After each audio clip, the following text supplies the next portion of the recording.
Welcome student to the another video of ratio analysis.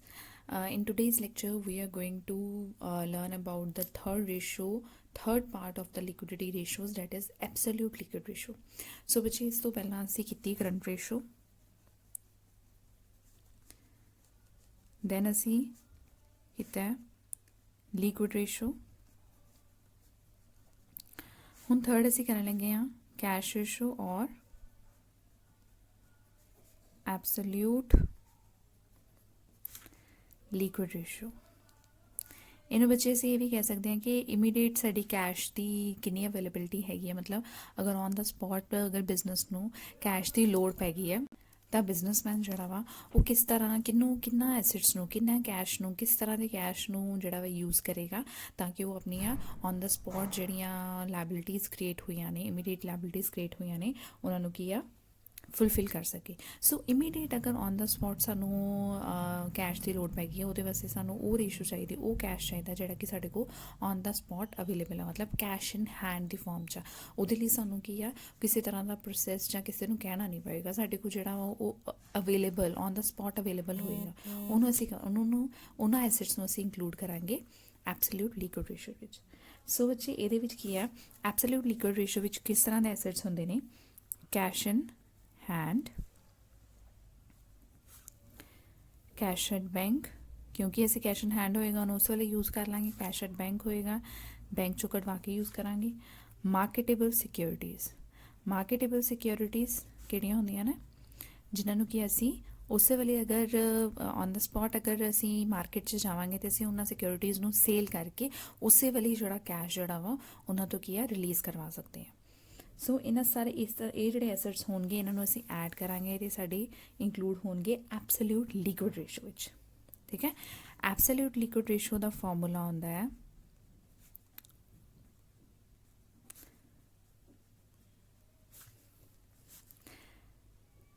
Liquid assets, absolute liquid assets over current liabilities. So absolute liquid assets विच साढ़े आ वाले assets आ जाएंगे, cash in hand, cash in bank, marketable securities. तो absolute current assets विच current liabilities विच की है असीं उहदी फिगर जिहड़ी आ वो डिनोमीनेटर रखांगे। सो अगर असीं गल करिए कि आइडियल एब्सोल्यूट लिक्विड रेशो की है, मतलब आइडियल की है। सो आइडियल इन्हों मानिया जाता अगर ये 50% हो, मतलब 0.5:1 हो। इट मीनस साढ़े जड़ियाँ ऑन द स्पॉट जड़े लायबिलिटीज़ हैगियां वा वो भावें ज़्यादा हो बट उन्होंने फुलफिल करने वास्ते एटलीस्ट साढ़े को 50% जो एब्सोल्यूट फॉर्म में लिक्विड एसेट्स होने ज़रूरी ने। क्लियर। सो एब्सोल्यूट फॉर्म में जड़ा वा वो 0.5 मतलब 50% जड़ियाँ लायबिलिटीज़ जड़ियाँ हैगियां वा वो एटलीस्ट असी एब्सोल्यूट लिक्विड फॉर्म में होण ताकि उन्होंने असी ऑन द स्पॉट फुलफिल कर सके। सो इनू की है ideal absolute liquid ratio Manya जाएगा ताई। So students, here is one question that is related to the absolute liquid ratio. So ये सानू information जड़ी है given है इस question विच।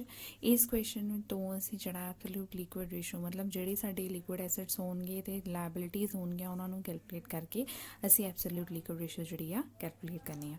So सब तो पहला साडे वास्ते ज़रूरी की है कि असी identify करना वा कि इहदे विचों किहड़े liquid assets ने ते किहड़ियां current liabilities ने। So अगर असी liquid assets देखिए, sorry liquid acids, absolute liquid acids, सानू एब्सोल्यूट लिक्विड एसिड्स जिहड़े आ वो कैलकुलेट करने पैणगे एंड करंट लायबिलिटीज़ जिहड़ियां वा वो सानू कैलकुलेट करनियां पैणगियां। सो अगर असीं देखिए goodwill not included in the ਇਹਦੇ ਵਿੱਚ इंक्लूड नहीं होएगा, प्लांट एंड मशीनरी इंक्लूड नहीं होएगा, ट्रेड इन्वेस्टमेंट इंक्लूड नहीं होएगा, marketable securities that will be included in the absolute liquid assets. So ਅਸੀਂ ਲਿਖਾਂਗੇ 1,25,000 1,25,000 plus bill receivable ਜਿਹੜਾ ਉਹ ਇਹਦੇ ਵਿੱਚ include ਨਹੀਂ ਹੋਏਗਾ, cash in hand include ਹੋਏਗਾ, it means 20,000 will be included, then cash at bank include ਹੋਏਗਾ,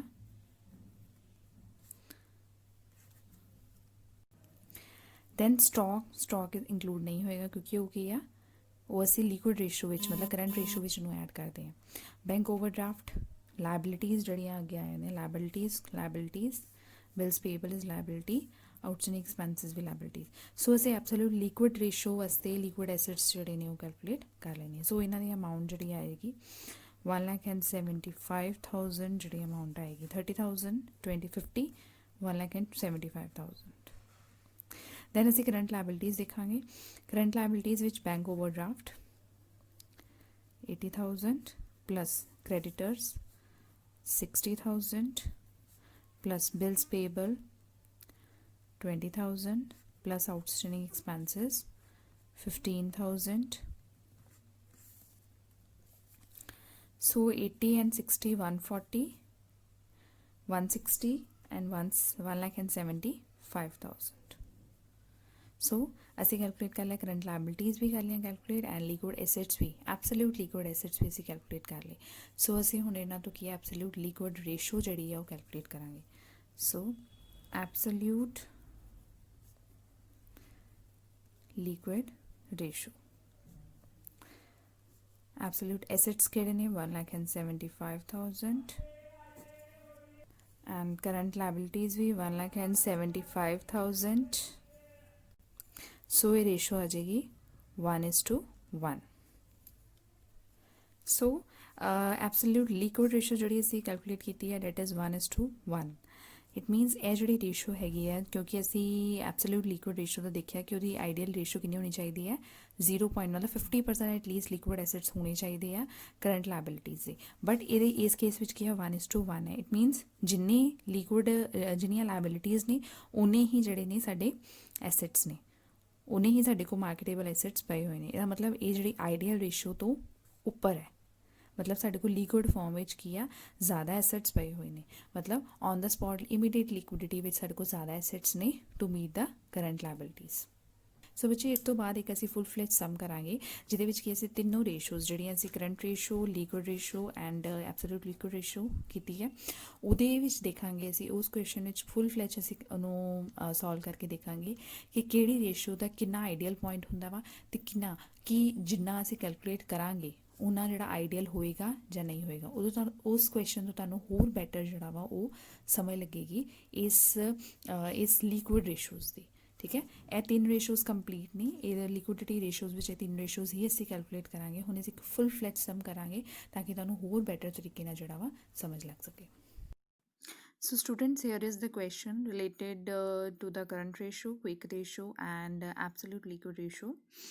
इस क्वेश्चन विच की है कि सानू उन्होंने बैलेंस शीट दी हुई है एक्स एंड वाई दी ਉਹਦੇ ਵਿੱਚ equity share capital preference share capital debentures long term loan bills payable creditors overdraft ਮਤਲਬ ਲਾਇਬਿਲਿਟੀਜ਼ ਦਿੱਤੀਆਂ ਹੋਈਆਂ ਵਾ ਅਤੇ ਇੱਕ ਸਾਈਡ 'ਤੇ ਸਾਨੂੰ ਐਸੈਟਸ ਦਿੱਤੇ ਹੋਏ ਨੇ ਅਤੇ ਸਾਨੂੰ ਕੀ ਕਿਹਾ ਗਿਆ ਹੈ from the balance sheet calculate the current ratio quick ratio and absolute liquid ratio and last point है कमेंट ऑन दीज रेशोज़ मतलब असी इन्हां रेशोज़ नूं कैलकुलेट करन तो बाद ये देखना है कि एक्स एंड वाई दी जिहड़ी सॉल्वेंसी रेशो है कि वो सैटिस्फैक्टरी है ਜਾਂ नहीं। क्लियर तुसी थोड़ी देर ਲਈ ਇਹਨੂੰ ਸਕਰੀਨ ਨੂੰ ਪੌਜ਼ ਕਰਕੇ ਜਿਹੜਾ ਇਹ ਕੁਐਸਚਨ ਜਿਹੜਾ ਫੁੱਲ ਫਲੈਸ਼ ਨੋਟ ਕਰ ਸਕਦੇ ਹੋ। ਉਸ ਤੋਂ ਬਾਅਦ ਅਸੀਂ ਇਹਦਾ ਸੋਲੂਸ਼ਨ ਜਿਹੜਾ ਵਾ ਉਹ ਦੇਖਾਂਗੇ ਕਿ ਤਾਂ ਅਸੀਂ ਇਹਨੂੰ ਸੋਲਵ ਕਰਨਾ ਹੈ।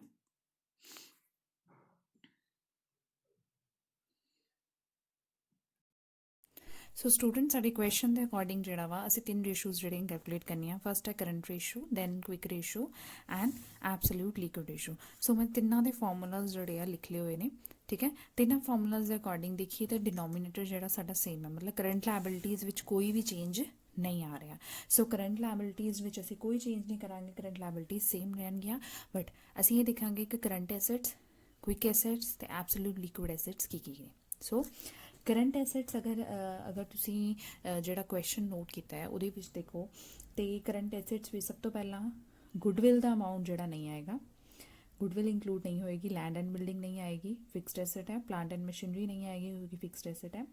और तो बाद बिल रिसीवेबल का अमाउंट है that is the current asset. So असी इनू ये इंक्लूड करांगे। सो असी इत्थे लिखांगे 60,000 due to bill receivable 6 lakh ने 60,000 आएगा 60,000 का अमाउंट आएगा। और तो बाद डेटर्स है that will also be included in the current assets amounts 1 lakh 1 lakh का अमाउंट जोड़ा आएगा।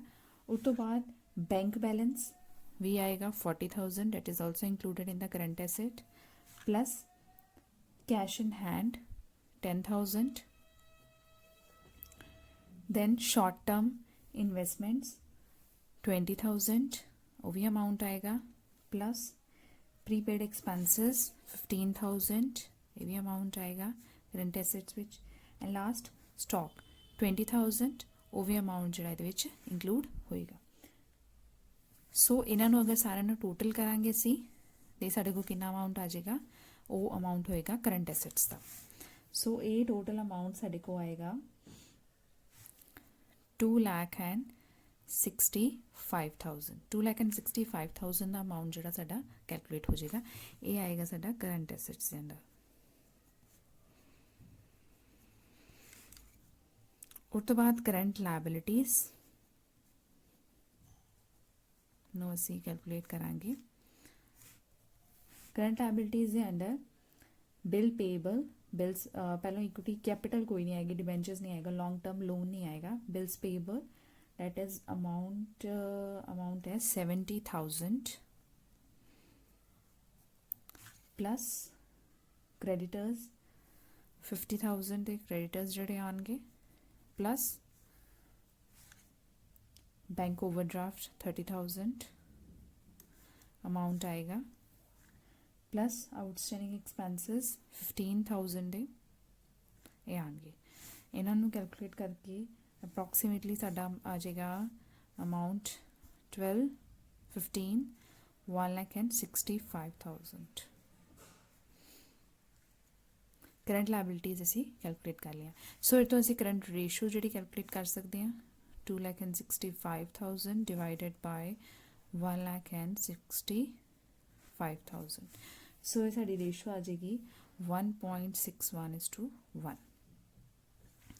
आइडियल रेशो कितनी होंगी है साड़ी 2:1। सो असी कह सकते हैं कि साड़ी जी आइडियल रेशो तो जी साड़ी कैलकुलेट की गई रेशो हैगी है वो की घट है। सो इनू बिजनेस नू की चाहिए कि करंट रेशो जी है करंट रेशो में इंप्रूव करने वास्ते अपनी करंट एसेट्स की जोड़ा वा वो इंक्रीज करे क्योंकि वो करंट एसेट्स जी घट ने जो कि वो 2 गुना होने चाहिए ने लायबिलिटीज तो। सो नैक्सट असी रेशो जी कैलकुलेट करनी है दैट इज़ क्विक रेशो। वो वास्ते सानू क्विक एसेट्स चाहिए ने करंट लायबिलिटीज चाहिए ने। करंट लायबिलिटीज असी कैलकुलेट कर लिया असी क्विक एसेट्स नू जोड़ा वा कैलकुलेट करांगे। क्विक एसेट्स नू कैलकुलेट करने वास्ते current assets minus stock minus prepaid expenses. So current assets की अमाउंट असी 2,65,000 कैलकुलेट की है वो जो माइनस कर देंगे स्टॉक का amount that is 15,000 prepaid expenses है 20,000 साढ़े स्टॉक की अमाउंट है। सो असी स्टॉक 20,000 है प्रीपेड एक्सपेंसिस 15,000 है इन्होंने असी माइनस कर देंगे 20 एंड 15 35। सो साडा अमाउंट कितना आ गया ये माइनस करके क्विक एसेट्स का 2,30,000 का अमाउंट आ गया। सो इतना क्विक रेशो जी है कैलकुलेट कर लेंगे असी quick assets 2,30,000 divided by current liabilities that amounts to 1,65,000। So ये अमाउंट आ गई साढ़े को 1.39:1 quick ratio. Standard quick ratio जी होंगी है वो होंगी है 1:1। इट मीनस जिन्नी करंट लायबिलिटीज हो उन्नी ही क्विक एसेट्स हो साढ़े बट ये कि ये वाली रेशो जी है ये स्टैंडर्ड तो उपर है। सो असी कह सकते हैं कि quick assets are in the satisfied form to meet the current liabilities easily असी क्योंकि करंट लायबिलिटीज तो ज़्यादा ही नहीं क्विक एसेट्स ठीक है। आइडियल जी होंगी 1:1 होंगी है। सो असी कह सकते हैं कि किया सैटिस्फैक्टरी तो उपर है। नैक्सट है बच्चे एब्सोल्यूट लिक्विड रेशो। वो वास्ते की सानू एब्सोल्यूट लिक्विड एसेट्स चाहिए ने। सो असी एब्सोल्यूट लिक्विड एसेट्स जड़े आ कैलकुलेट करांगे cash in hand plus cash at bank, marketable securities. So cash in hand ਦੀ ਸਾਡੇ ਕੋ balance है 10,000, cash at bank 40,000 and marketable securities जहाँ ਅਸੀਂ कह रही है short term investment.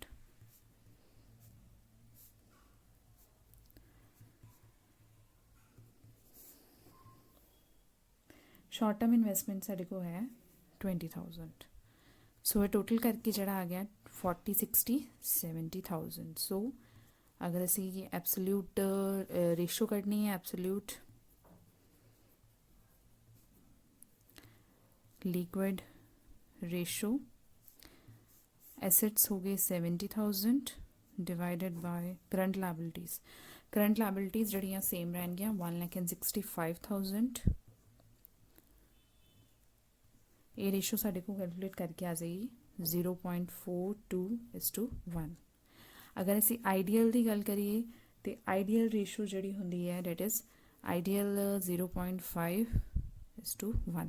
इट मीनस 50% जड़े आ वो साढ़े को एब्सोल्यूट लिक्विड एसेट्स होने चाहिए ने to meet the current liability. So ये जी सैटिस्फैक्टरी नहीं है क्योंकि ये बिलो है. 0.42 आ रही है. इट मीनस करंट एसेट्स जोड़े साढ़े इमीडिएट एसेट्स ने वो घट ने to meet the current liabilities. So असी कह सकते हैं कि ये जी सैटिस्फैक्टरी नहीं है. दिस इज़ ऑल्सो अगर असी गल करिए इन्हों की ओवरऑल ये एनालिसिस की not satisfactory. Current ratio is not satisfactory क्योंकि ये आइडियल तो घट है. ये सैटिस्फैक्टरी है, ये भी नॉट सैटिस्फैक्टरी. असी बच्चे ये रीजन लिखांगे प्रॉपर. ये सैटिस्फैक्टरी क्यों नहीं है बिकॉज ये आइडियल रेशो जी वो अकॉर्डिंग करंट एसेट्स जोड़े ने वो साढ़े को 2 गुना होने चाहिए बट ये क्या घट है. ये अकॉर्डिंग सैटिस्फैक्टरी क्यों है क्योंकि ये 1:1 है. जिन्ने एसेट्स होने चाहिए उन्हें लायबिलिटीज़ बट ये साढ़े को एसेट्स ज़्यादा नहीं. सो सैटिस्फैक्टरी है. ये सैटिस्फैक्टरी क्यों नहीं है बिकॉज 50% जोड़े इमीडिएट कैश होना चाहिए बट 50% इमीडिएट कैश साढ़े को अवेलेबल नहीं है. सो ये बच्चे साढ़ा जो टॉपिक लिक्विडिटी रेशोज़ जिसे करंट रेशो, लिक्विड रेशो और क्विक एसेट रेशो तो एसेट टेस्ट रेशो तो लास्ट असी की एब्सोल्यूट लिक्विड रेशो असी डिस्कस कर लिए. ठीक है, उन्होंने नाल रिलेटेड जो सम्स ने वो वध तो वध तुहाडे नाल डिस्कस किए गए हैं. इस तो इलावा फुल फ्लैच एक जोड़ा क्वेश्चन वो भी तुहाडे नाल डिस्कस किया गया है जिसमें असी तीनों रेशोज़ नूं जोड़ा कंबाइन किया वा तो उन्होंने सॉल्व करके देखा. सो आई होप तुहानूं जोड़ा लैक्चर है रेशो एनालिसिस का फस्ट पार्ट जोड़ा कि लिक्विडिटी रेशोज़ का तुहानूं समझ लग गया होएगा. इन्हां रिलेटेड तुसीं जिहड़े क्वेश्चनस ने अपनी कॉपी तो करने ने. ओके बच्चे, थैंक यू सो मच.